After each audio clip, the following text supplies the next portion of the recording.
the first time ever, the thrill and challenges of writing a first book.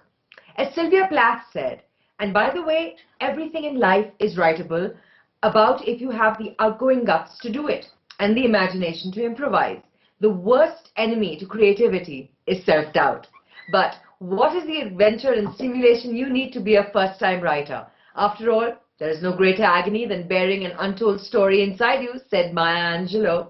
And in fact, our session today is doubly exciting since all three of our panelists have been longlisted for the Tata Literature Live First Book Award Fiction Prize. So remember to tune in to our award ceremony on Sunday, 22nd November at 8:30 India time to find out the winners. That's 8:30 p.m. India time. Now, you know the joy of doing a literary festival online, digitally, is that all our panelists can be from completely different time zones and yet everybody can log in and have a super time. So, let me get to introducing our panelists for today. Our first panelist, Deepa Anappara, joins us from the UK. She's worked as a journalist in Mumbai and Delhi for 11 years. Her reports on the impact of poverty and religious violence on the education of children have won several awards. Megha Majumdar joins us from New York, where she works as an editor at Catapult and is the author of the New York Times bestseller and Editor's Choice book, A Burning. Sabin Iqbal joins us from Trivandrum, right here in India. He's a writer and journalist with nearly 20 years of experience in mainstream media in India and abroad. His debut novel, The Cliffhangers, is critically acclaimed. His career has involved reporting international events, editing newspapers, magazines, news portals and books, and heading communication departments and training and curating literary festivals. Our chair today, Deepanjana, is from Bombay. She is an author of the thriller Hushabye Baby, the Puchku series of children's books, and The Painter, a biography of the artist Raja Ravi Verma. She's also a journalist with Hindustan Times and writes about culture and society. I'm Megha Charedar, I'm your MC for today, and I'm sitting in freezing Kunur. Remember to send us your questions for the Q&A at the end of this session. There will be a question and answer, so what you need to do is go to your chat boxes or your comment panels of the platforms that you're viewing this session in and type in your questions and send us your names along. And we will be asking all our panelists some of the favorite questions that come up. So, here's our first our session for today. Here's our first session for today, first time ever, thrills and challenges of writing a first book. Gosh, I wonder why I'm so nervous. Over to you, Deepanjana. Thank you, Meher, and welcome to all of our fabulous panelists and everyone who is watching this on whatever platform you've chosen. These are our times where we are able to come together despite living in isolation, and that's perhaps the only silver lining that we can credit to COVID. This is a really special session, I think, because we have three authors who are not only first-time novelists, but they have all received enormous critical acclaim for what they have written because of the bravery and the ideas and perspectives that they have loaded into their writing. And writing a book is never easy, but writing a first book is perhaps the most exciting and yet daunting experience as a writer. So I just wanted to start our conversation with each of you perhaps just describing in brief your books, just for those who have not read it. Can I ask you guys to start with Deepa? Yeah, sure. So I am the author of Gin Patrol on the Purple Line, and it's a novel about three children who are looking for their missing friends on the outskirts of an unnamed North Indian city. And it's told mostly from the point of view of a 9-year-old boy named Jay. He watches a lot of detective shows and he fancies himself to be a detective. So when children start disappearing from his neighborhood, he decides to look for them with the help of his friends, Pari and Faiz. So it's a novel about the impact of children's disappearances on a community that's essentially ignored by the outside world. but it's narrated through the eyes of children. So their humor and their belief in the supernatural are also there in the book. Megha? I wrote a book called A Burning. I only have the US copy with me.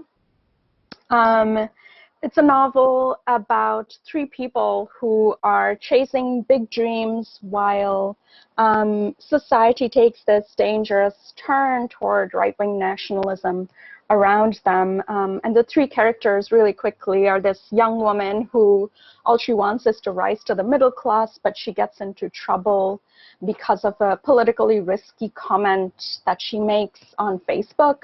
There's a school teacher who grows more and more involved in the workings of this political party and has to make tough moral choices. And there's a person who dreams of becoming a movie star. Sabin? Yeah, hi. This is my book. This is the Cliffhangers. This tells the story of four boys on the beach, at the cliff at Varkala, which is the outskirts of Trivandrum, where actually I grew up. It's my hometown. This tells the story of four Muslim boys, and rather boys with Muslim names, and it's how they are caught up between two extreme groups of saffron and green, because they don't belong to neither of the groups, but then their identity, their names, how it's a string of incidents where they end up, in situations where time and again their identity, lands them in trouble. And there is a British tourist who gets raped on the New Year's Eve, and police is after these boys, and they have to prove their innocence. That's the story, basic storyline. But then it's the story of identity politics, and how fragile our so-called secular, fabric is. It's an attempt to just take a peek. And all three of the books really look at how superstructures kind of inform how people are viewed and how they're defined, not necessarily how they define themselves, but how they're seen by others. But that's something that, maybe we can talk about a little bit later. So just to start off with, did all of you dream of writing fiction? Like, was being a novelist one of those childhood dreams, or is that something that, you arrived at later? Because Deepa and Sabin, you have extensive experience as journalists. So I was just wondering whether that was the starting point. Like, was fiction a starting point and journalism a detour, or did it work the other way around? And then maybe we'll come to Megha once you guys are done. Yes, Sabine, if I can go first. Yeah, sure. I wanted to write a novel from the time I was a child, but I was very clear that even as a child, I understood that it was sort of not a means to a livelihood, and I didn't come from that background where there was sort of lots of economic privilege, and it was drilled into me that fiction was not an option. So I had to figure out a way to make a living while writing, and I chose journalism for that reason, that I could keep writing, and it would also be a way for me to engage with the world through words. So I think when I was working as a journalist, I really didn't consider writing fiction at all, and it was only because of certain personal circumstances, and I ended up moving away from India, and I didn't have that reason to sort of write every day, that I went back to that sort of childhood idea that I had of trying my hand at writing a novel. And in fact, the story for Gin Patrol, which is about the disappearances of children, was something that I initially thought of exploring as nonfiction. And it was just that, I wasn't in India anymore, and which is why I chose fiction to sort of look at that same themes. Yeah. Sabin? Yeah. I always wanted to write. I don't know what to write, but then I don't know whether stories. But being trained as a journalist has given me that impetus to write. Then I've been observing stories and all around, And I do believe that stories do heal wounds. I believe in the therapeutic power of stories. And I always wanted that deep inside me, I wanted to be a writer, because I knew I couldn't do anything else. So writing has been part of me, but I didn't know how to do it. So journalism, yes, it did help. Then, by the way, Cliffhangers is not my first manuscript. It is my third one, the latest one. There are two which is not picked by anyone. So, but I knew that I had to write. So I couldn't stop writing. I was going through some personal, difficult phase with my wife who's not well and all that. So writing was that kept me going. So I wrote to survive, to sort of keep myself going. So. At one point, I thought I'd never be published. But still, I had to write. So that's my story. Megha? I had a bit of a meandering path. I was always a reader, always somebody who was writing something. But I thought for a while that I would work in anthropology. I studied anthropology in undergrad. I went to grad school for anthropology. And then, I started working in publishing. And I think it was, even though I was always writing, there was a sense of kind of tinkering with different stories. And it was when I felt that I had the idea for this book that I really committed to it and tried to see if I could do it over a stretch of several years. So the process of writing is, a lot of people will say that it takes time and one should write what they know. And particularly the three of your books, they are very, they stand out for how deeply you as authors know both your setting and your characters. And I found that quite interesting, especially when I thought of the fact that both Deepa and Megha's books were set in places that were far away from where they were. Also for Sabin, you were in Trivandrum while you were writing about Varkala. It's not the same distance as a different continent, as in the case of Deepa and Megha, but there still is a certain kind of distance. Can you talk a little bit about the worlds that you were creating? And I'd like to start with Sabin, because Sabin, you grew up in Varkala, you said, right? Like, this is a place that but the people that you're writing about, they're not necessarily your familiars in that sense, are they? Yeah, exactly. I knew that I was writing the story of the contemporary Kerala. If you look at Cliffhangers, and there are incidents that has happened in Kerala over a period of time. It's not. If you since I'm a journalist and we all keep these incidents and news stories back in my mind. When I was writing, this all came alive. So I knew that this thing happened there. My question was to fictionalize it. Now, so these boys are not there, but they could be there.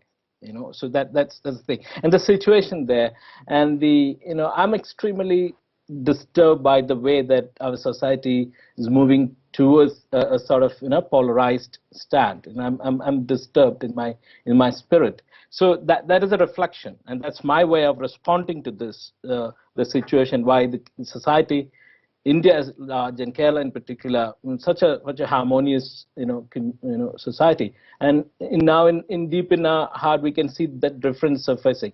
So that's my response to that situation.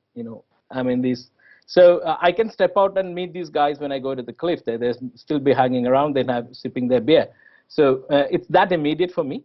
But then it's also I'm writing the contemporary, contemporary Kerala, perhaps. Megha, what about you? Why did you choose the setting that you did for A Burning? Well, I grew up in India. I grew up in Kolkata. My family still lives there, so I visit every year, though not this year. And so I was writing about home. I was writing about even apart from the primary interest of the book. I was very interested in bringing to the page, the kinds of intelligence and humor that I know from growing up there, the kind of daily creativity that people engage in order to get things done and move forward in a place where systems don't necessarily serve them. And I was very interested in that spirit, in like jokes about how, the road in front of your house is dug up and nobody seems interested in fixing it. And, you go to the shop and there's no change and they give you a little toffee instead. And so I think that's daily creativity, and that was so interesting to me, and I wanted to bring that to the page. But I also think that, adjacent to what you said, Deepanjana, about writing what you know, I think writing for me is so much about writing toward what I want to know as well. So that was a huge part of it. I'm no scholar, I'm no journalist, but I wanted to ask questions about how people might survive this. I think one of the most, for me, and I have no particular fondness for Calcutta or Kolkata as a city. I didn't grow up there, though I have family there now. I spent very few years there, and I'm not one of those who romanticizes the city at all. But despite that, I think one of my favorite parts of Burning is how you create the space with your words. Like, I knew within sentences that this story was set in Kolkata. There's a sort of sensory detailing that's really powerful, and it's beautifully done. I'm so glad. Someone who does not like the city. Anyway, but harsh, but I'll take it. It's full credit to you. But Deepa, do you think being away, I want you to talk about the writing what you know bit as well, but also, do you think being away from Delhi, because Delhi, I think, is kind of the starting point, do you think that helped you look and create the setting for your novel? It's really difficult for me to answer that question because, I was not in Delhi for the most part when I wrote it, but I was in India. So, about 70% of the first draft was written there. So I felt very connected to the country in a sense, even though, it is true and that there's a lot of difference between the north of India and the south of India where I was. But for me, I didn't feel that I was away from the country, and it felt very real to me in that sense because I had such a strong sense of attachment to both the country and I have a complicated relationship with Delhi, just like you have with Calcutta, in that when I lived there, I absolutely hated being there. But I'm also very fond of it in many ways. It is still one of the most beautiful cities in the country. And so for me, it was, I felt such a strong sense of attachment that I didn't feel I was away from there at all. And it was also a book that, came out of all those years this is a book that came out of all those years that I had worked as a journalist. And most of it, I was writing on education, which is, you would know that it's a beat that nobody really cares about. And, newspapers don't care about it at all.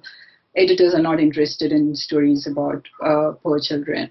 But that had been the bulk of the work that I had done, was interviewing kids on the streets and kids who lived in underprivileged areas. And like Megha said, there was, they were really, many of them were quite sarcastic. They were very funny. And those were aspects that I could not translate to my sort of really boring news reports, but they kind of stayed with me. And so I tried to, in creating the voices of the children, I relied on, those memories that I had of the interviews. So it was something that came out of all that, work that I had done. And it's also, I still see myself as an Indian, and, I got such a strong sense of attachment to the country. So I didn't feel separated from it in any way when I was writing the book. I want to talk a little bit about these voices because all three of your books have characters who have very distinctive voices.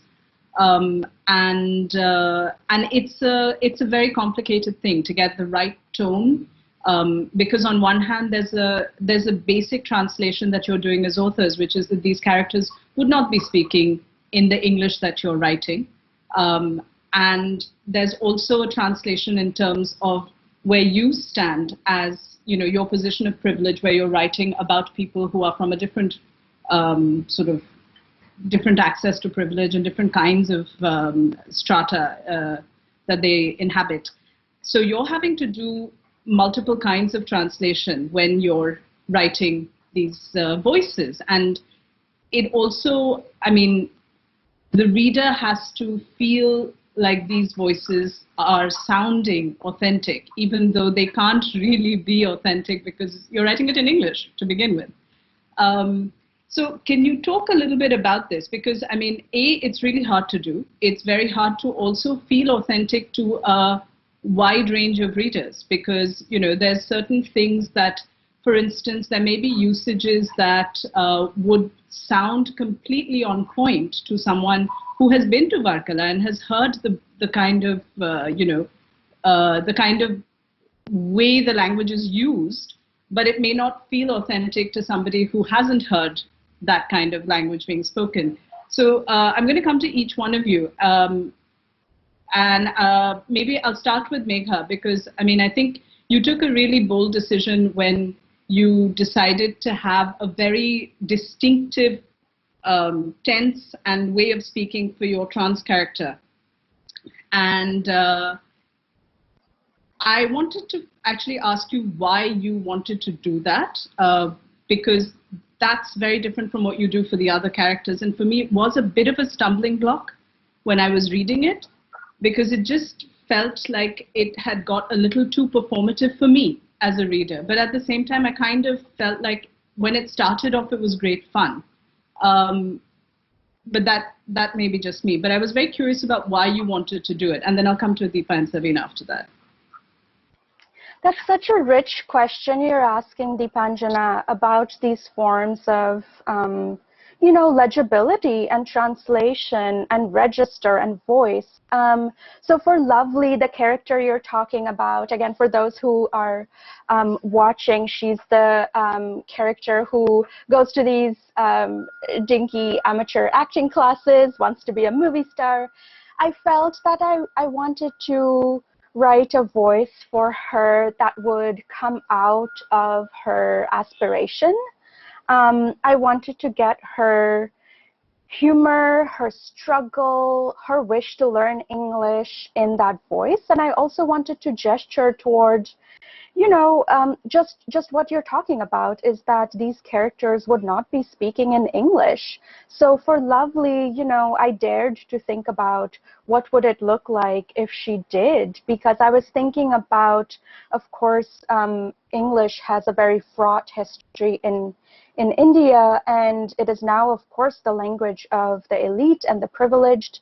And, you have English coaching classes and that kind of thing.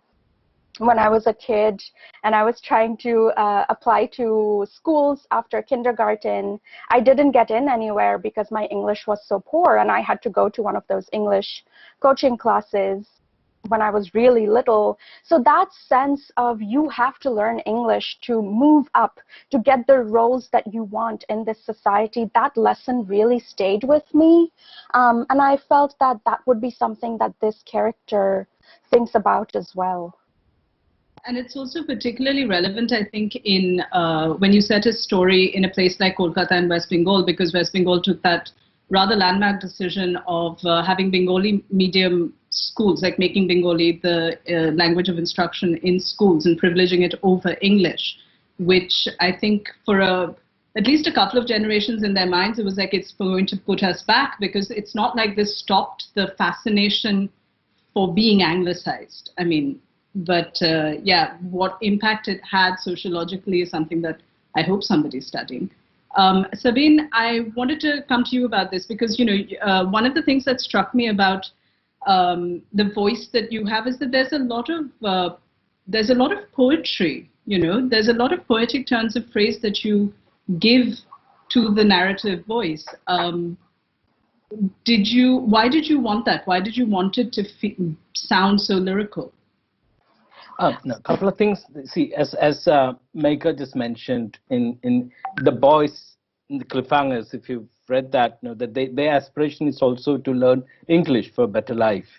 They know they are living in a fishing hamlet, and it's a typical Gulf pocket where once you are 18, a boy, and next is take a passport and send you off to the Gulf. So that they want to escape that fate of theirs. So it's important for them to learn English, so they even go to a spoken English lesson, to learn. Then they realize it's better to learn it from the foreigners who come. Then they interact with them, get into all sorts of trouble. Now, the question for those who write in English now, in Indian English writing, if you look at now, we all write about vernacular stories. I mean, so to speak, the stories of this soil. Unlike a few years ago when we write Oxbridge stories, so tales of Oxbridge, people. Now we are writing stories of characters who smell of a reek of the soil. So now the challenge is we are writing about, say, I write about people from Varkala. They don't speak English, so my tone, my voice, I'm challenged as a writer. So what is a tone? What kind of a voice I pick up? But then for my protagonist, my narrator Musa, I don't know, it just fell into me that it is going to be Musa who is going to speak. I heard his voice, I wrote his voice. And for being lyrical, maybe I'm kind of I used to go to Varkala beach early in the morning just to feel that how the blue looks like, early in the morning before dawn. I used to walk on the beach when no one was there. I want to catch that stillness, that breeze, how that Brahmani kite flows. I did that. Then I wrote it. So maybe Musa didn't do that. It's not that sophisticated. But then I did that. As an exercise. Sorry, maybe the poet in me, came out. I don't know. I mean, it's. Well, I think literary fiction from India has always been concerned. I don't think it's been that concerned with only elite. I mean, we do have a pretty rich tradition in our literary fiction, at least, for looking at non-elite subjects. Not always very. It's changing now. That we are writing a lot about common man story in English. That is the thing that I observe. Yes, there are good translations, there are good vernacular stories being translated into English right now, but then more and more people are writing in English. So then the thought process, we are writing of people who don't speak English, but we are writing in English. As a writer, that is a challenge to get into, get under their skin, get that right voice and tone and expressions, especially in dialects and all that. Deepa, since you were really the person who was speaking about this earlier, maybe you could elaborate a little bit on, what you were saying about the tonality that you couldn't bring into your nonfiction reportage. What was it? Like, what were you noticing, and what was the challenge of bringing that into English and fiction? I think I had my particular challenge was because I was writing from the point of view of a child, and I think it's already quite difficult to write from a child's point of view, and for some readers it's a level of artifice that they can't go beyond. There are so many people who tell me I will not read a book with a child narrator and that's it. So I knew that in itself was it's a sort of obstacle that I had to cross to capture a child's voice. And then the second difficulty was that it was being, the language was different and I had to translate it into English. So, I mean, it's each writer has a different opinion on how to go about it. There is a piece by Chigozie Obiama, the Nigerian writer in The Guardian, where he said that it's provincial on the part of a writer to not explain what he or she is writing about. And he said, if you use that maxim, show, don't tell, really well, then it doesn't have to read like you're offering a translation. You can suggest what it sounds like and what it tastes like or, smells like. And that conveys to the reader unfamiliar with what you're talking about, the image of that object, which they may not be familiar with. In my case, I just felt that especially because I'm writing from a child's point of view, it would be too much. If the child knows what an auto rickshaw is, or the child knows what gulab jamun is, I just couldn't bring myself to offer that level of translation. And definitely because, before the book was published, I had sort of enormous amounts of feedback about the number of those words and how it would put off readers. And I think I didn't take it seriously, partly because I didn't really consider, those aspects of publishing, like what happens after the book is out. My concern was really with the actual writing of the novel itself. And since then, I've heard from readers who say they were completely put off by the foreign words in the text. And then I'll have a few Indian readers who say, why have you explained this? And it's quite confusing. Like, why is a Hindi song in English? We know what the Hindi song is. It's really popular. So, it's just, I as a writer, I'm trying to do what I feel is right for the character. And beyond that, it's really, I think it's out of my hands. It's constant juggling. And I think you have to figure it out as a writer, what feels right for you and what feels right for your characters. I do think that to some extent, I'm no fan of writing being inaccessible to a reader, but a reader is not a homogeneous, generic entity, right? As you said, there are readers who are from different places coming informed by different perspectives and contexts. Also, unlike books 20 years ago that were written, of settings that are not Europe or America, since we all seem to somehow magically know what European and American contexts are, magic of colonialism, anyway, there is this thing called the internet. So now when you put in a line that is in Hindi or Korean, it's possible to just go to the internet and look it up, which is not a luxury that a reader 20 years ago had. And the footnoting and the translations that were done in the past and that have become convention for non-dominant culture literatures, I sometimes feel that it is kind of outdated because, it's sort of looking at a non-internet readership, whereas most of the readership, especially for literary fiction today, is capable of looking up a fair amount of stuff without necessarily having to be given it in the text itself. Which also sort of brings me to something that I wanted to ask you guys about. When you were writing, especially because these are stories that are so rooted in certain very, very specific contexts, did you have a reader in mind? I mean, Deepa said that she didn't just now. But if you want to elaborate a little more on that, and then I'll go to Megha and Sabin for that. I didn't. So like Sabin had said, this is actually not my first book. Gin Patrol is the fourth book that I've written, and my first three books didn't go anywhere, and some no one else has seen. So I didn't have any expectations when I was writing it. So essentially, I was trying to do what is right, what sounds right for Jai, who is the main narrator, what sounds right for the other characters whose perspectives are there in the book, what would they explain, what would they not. So I was really sort of only thinking of that. I think my only consideration in terms of readership was that I was very aware that I was writing about a marginalized, vulnerable community, and I didn't want to, I had those ethical questions because I'm writing about the disappearance of children, which is a loss that many parents still live with in India. And I wanted to be, in my writing, I wanted to be respectful of their loss and in how I portrayed that community. And so the only question I had in my mind was if they were to read the book. I also understand at another level that there is literally no chance of that happening because it's written in English. But if they were to read, say, a translation, would they agree with what I've written, or would they find that offensive, my portrayal offensive? So that was essentially the only question I had when I was writing it. So my intended audience was, people I didn't think would be my readers, as strange as that sounds. Yeah.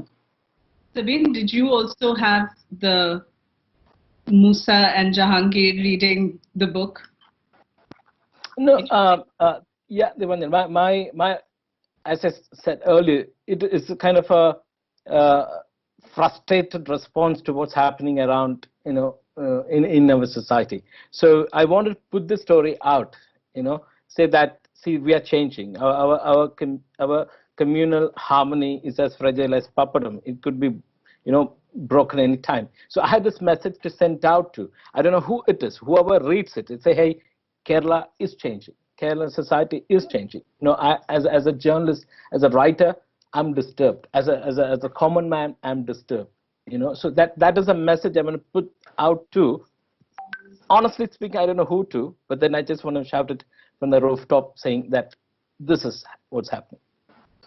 Megha, did you have an intended reader in mind? And I also wanted you to talk a little bit about whether, or rather the experience of having to place this before a foreign publisher and presumably a foreign editor, and how that experience was. Well, I'm really moved by what you said, Deepa, and I echo that. And I think while I was writing, it's such a space of solitude, like you all know, and the only reader I can really speak to is myself. So I was just interrogating the sentences, thinking about what the chapters were doing, thinking about whether they rang true to one reader, which is me. So that's really how I proceeded, thinking about, is this sentence truthful? Is the next sentence truthful? And I'm the only person who can measure that, really. And then when it opened up and went to my agent and my editor, I think they are incredible people. My editor in India is Manasi Subramaniam, who I think, Deepa, is yours as well. Yeah. Yeah. And she's brilliant, and I think the editors that I've worked with across countries, they've all been very attentive to the complexity of the story. I think they are incredible readers and storytellers themselves, and they kind of intuitively understood the kind of complexity the story was trying to preserve. So I got really lucky. So I'm going to say, I'm going to mention my editor, Ayla Ozgum. She's been so wonderful. She also got under the skin of these boys. We call the boys. To know the fret and fever of these. They're naughty boys. I didn't want them to be nice. So it's just good to work with them. You know that you have a panel of writers who have done other things when they also thank editors, by the way. You also know that they have had to go through bad copy themselves when they shout out to the editors. That's all of us, by the way. Okay, so I want to come around because, we're coming close to the question and answer part of our session, but I don't want to go there before we talk about what we kind of started off with, which is essentially that there are some very, very, there's a strong sense of a conscience in all three of your novels. There are concerns about contemporary India. There are concerns about the politics of it, about the class, about caste, about the polarizing and the divisive nature of contemporary society in this country. This makes these novels very powerful, of course, and it also makes them brave at a time when we are constantly looking for this kind of valor and courage in our cultural spaces. It also means that you as storytellers are required to balance the storytelling with the moral messaging that is contained in your stories.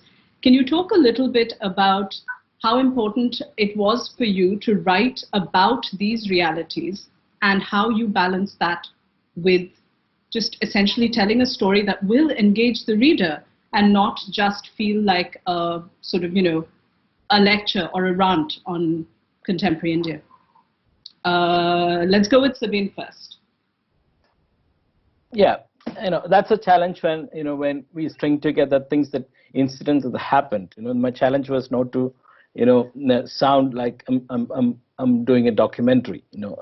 I didn't want to do that. That's why the element of a foreigner getting raped and that there is an investigation happening, that moves the story forward. So that was important. That's where craft comes in, or the storytelling aspect comes in. That's not a challenge, but that was, we as a writer have to be mindful, because we have to keep the so to speak, keep the reader moving with us. So try to weave that into the narrative, without losing the message or losing the reader. That is a challenge. That's a balance we have to strike as writers. And Megha, was it a challenge for you? Like what you were just saying, Sabin, I think this is beautifully leading us into craft territory, which is for everybody watching who's a writer, perhaps working on their first project, that is such an important thing to think about. One is, of course, what is the question that your book wants to ask, which was a really interesting thing for me to keep in mind. But then, of course, are your characters holding contradiction? Are they able to hold complexity? Are they able to be generous at times and selfish at times and logical at times and irrational at other times? Are you thinking about things like pace? How is every chapter moving your story forward? Or perhaps how is every sentence allowing a different kind of insight into who your character is? So I think that so much of how fiction works is by inviting you in, by performing its craft with attention, so that you feel these people and you are moved by them. And at some point, hopefully after you have closed the book and kept it back on your shelf, you still find yourself thinking about, well, what were the questions that this book was asking? So it is a much more indirect way of urging someone to think about what feels important to you. Deepa? For me, I think it's really, everything that Megha and Sabin said. I'll just add that I really thought about what my characters would think and feel, and I was really guided by that, more than my own motives. I was looking at what India is like today, and I think you can't avoid what's happening. If you're at if I think class can protect you to a certain extent, but if you're not wealthy, you cannot really escape the impact of say religious violence, or the kind of fears that's stoked against people who are poor or from a different community, or based on caste or religion. So I knew that it would be part of the society, because it is the fabric of Indian society right now. And so I was just writing about those experiences that the characters faced, and I was not trying to present a sort of moral message. I was not looking at all that, and especially because in this book I've written from the point of view of children, so it is I just tried to limit myself to what they would understand. But I felt that an adult reader would be able to make the connection themselves, and would be able to draw conclusions that my child narrators couldn't. So there is a level of the reader having to do some work as well, as I think is there in most novels, most fiction. Can I just have a quick word on that, Deepanjana? And there was a point then, I absolutely had no idea where it is going. I just heard characters emerge, and I saw them emerging and speak. All I had to do was sit down and write what they speak. That's a magical experience I encountered, and I had no idea this Musa's mother is a very powerful character in that, very angry all the while. But I don't know, she just popped up right in front of me. I'm sitting in front of this wall, and I saw her, and I started to write. And also I didn't want, as we discussed, the most important thing is not to write what we have to say.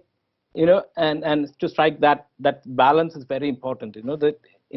I didn't want to write in a spirit of bitterness or anger, but to strike that balance where objectively present this story before my readers. And my characters did help me. They just helped themselves, and I heard them speak, so I just wrote it down. So that was quite magical for me at that time. Okay. We will now move on to the questions that you have sent for our panels. So, Megha, please take it away.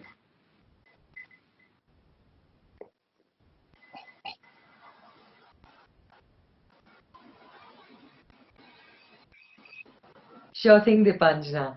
So we have a whole bunch of questions from a wide range of people all across the world, and there's some really interesting questions, and I'm dying to hear the answers from the panelists and the chair. So our first question is from Arun. He asks, to what extent do you as first-time authors feel the pressure about the next books if you get wonderful reviews or critical acclaim for your first book itself? And as a follow-up, how do you navigate the choppy waters of reviews? These guys have not faced choppy waters of reviews. Have you seen the reviews for their books? They're golden. Anyway, no, go ahead. Who? Who's to say? I mean, who? Okay. Why don't we break this up, and then each of you can just put in your comments quickly. So Sabin, why don't you start? What's the question? I missed it. I mean, why the review? Okay, review. I mean, as Deepanjana said, pressure to write a second novel already. Yeah, my second is going to. I mean, be published soon by Harper. So I'm glad. So I moved from Kerala. I'm moving to Middle East. I'm telling the story of a group of expatriates from different countries working in a small town newspaper there. So that's my second story is coming out. I think I'm finalizing I'm doing my final draft. So that's part of my second book. I'm writing my third one now. I mean, almost halfway through. So that's part of it. Reviews has been good so far. That's my story.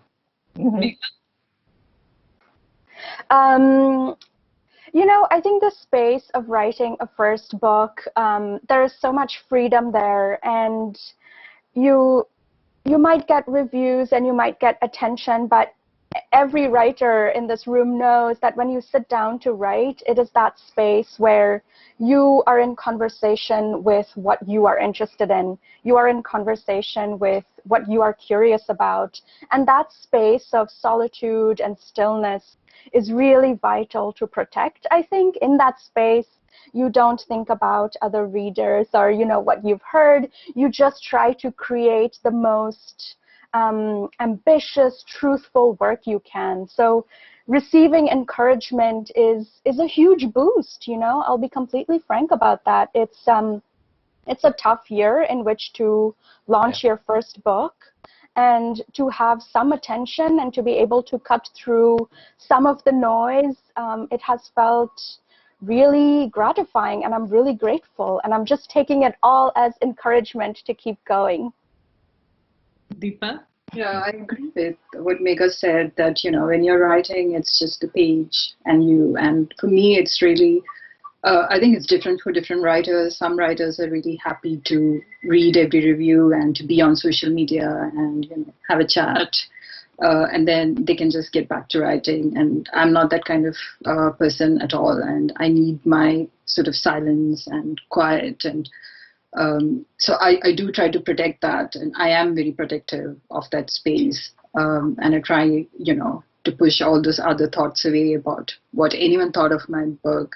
That's not really helpful for me, in the process of actually writing it. And at that point, I'm just trying to be, as Megha said, as honest and as truthful as possible, and to do justice to the characters in the story.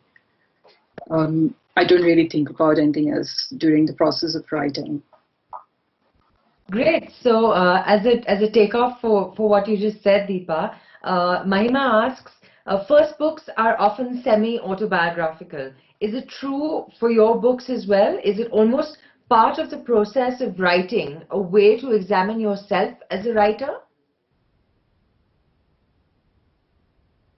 No, for me, it's not the first, as I said, it's not the first manuscript. So I've emptied myself out in the earlier ones, and this is probably the setting is more familiar, but not the characters have nothing to do with me. Also, I think it's, I don't think any of these books can be considered autobiographical in the strict sense of the term, but also what you consider a part of the writer's self is more of a question, right? Like, it may not necessarily be a character and a particular experience, but the ideas that are contained in them, they are certainly personal. Why else would they write the book? Should we move on to the next one? Sure. So Rachit asks, what was your process as a writer? Were your books difficult to write, or did they just pour themselves out? Well, Sabin's just talked about his magic, so maybe Megha and Deepa can talk about their processes. I wish they just poured themselves out.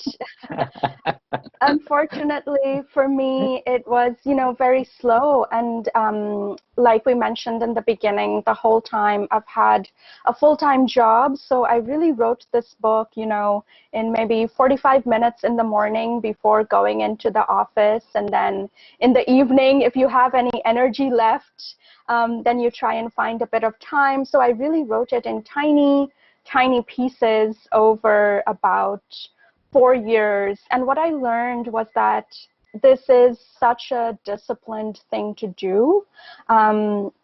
You have to find that discipline in yourself because, nobody else really cares if you finish your book or not. There are many good books in the world.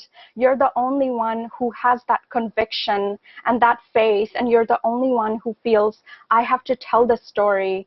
And so you have to draw discipline from that and sit down as much as you can to do that work.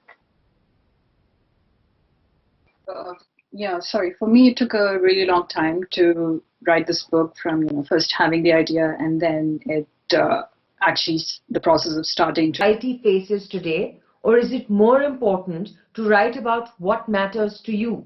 Or do you need to find a space that connects both?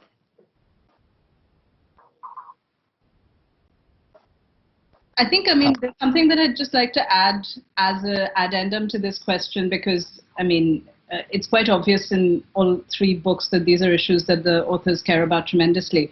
Can you guys also just talk about, and each of you I think should take this question because it is an interesting question.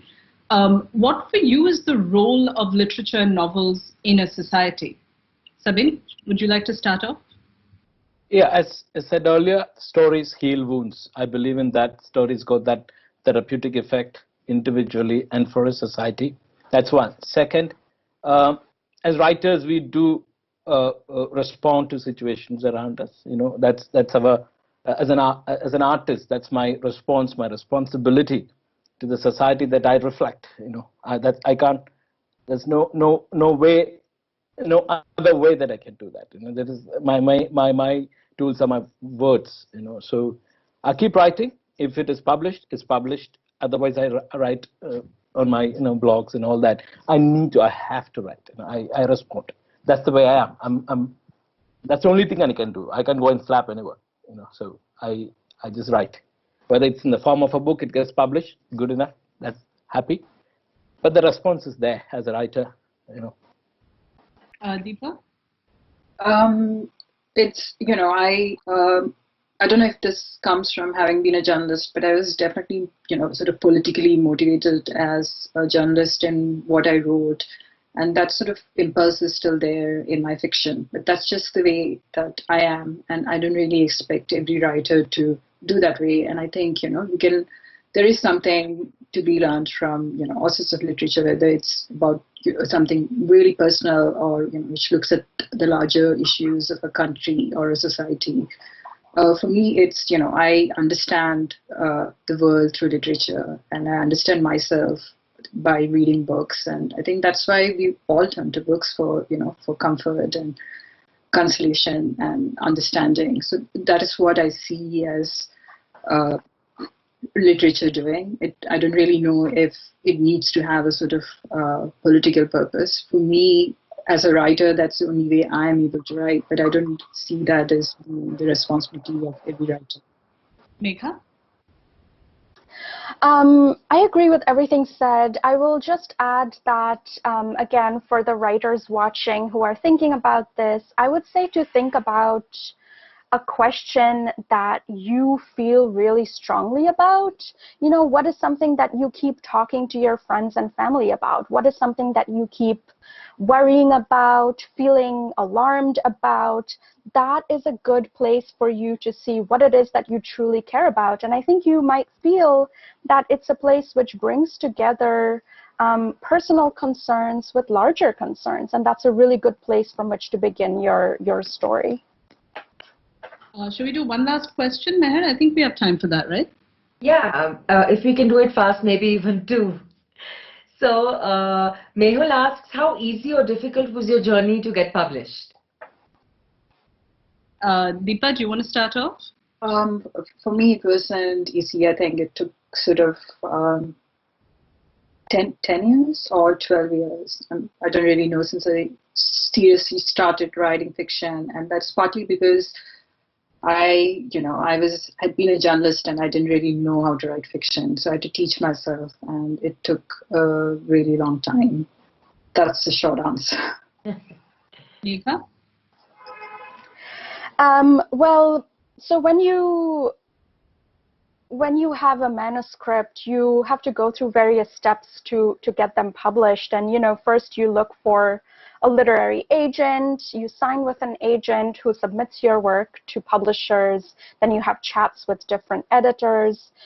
I would say that the only part of that you can really control is how strong your manuscript is. So I felt that I spent the most time and the most effort making my manuscript the strongest it could be before kind of opening it up for others. So I would urge you, if you're in that place where you're thinking about getting published, to really sit with your manuscript, take time away from it, make sure that it is the strongest that you can make it.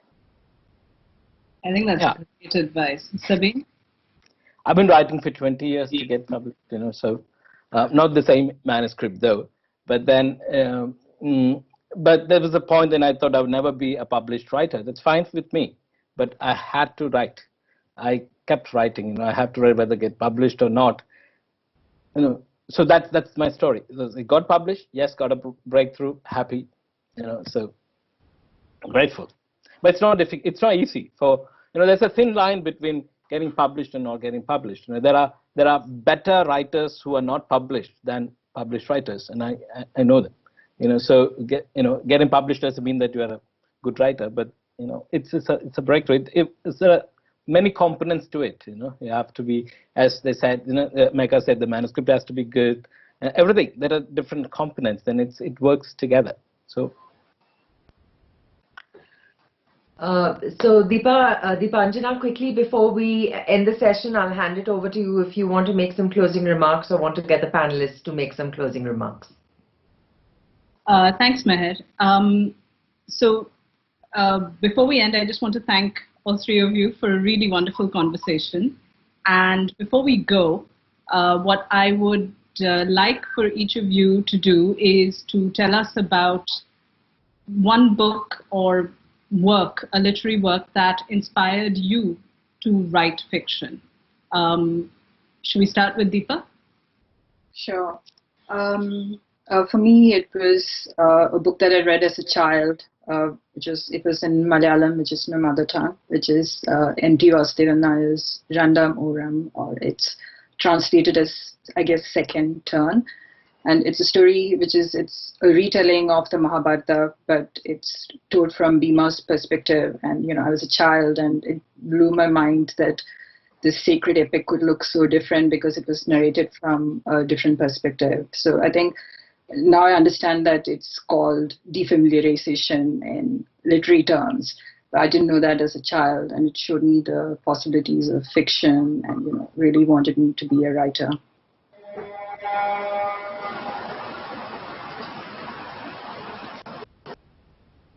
I'll talk about a newer book that I really loved this year, a book of short stories called A House is a Body by Shruti Swami.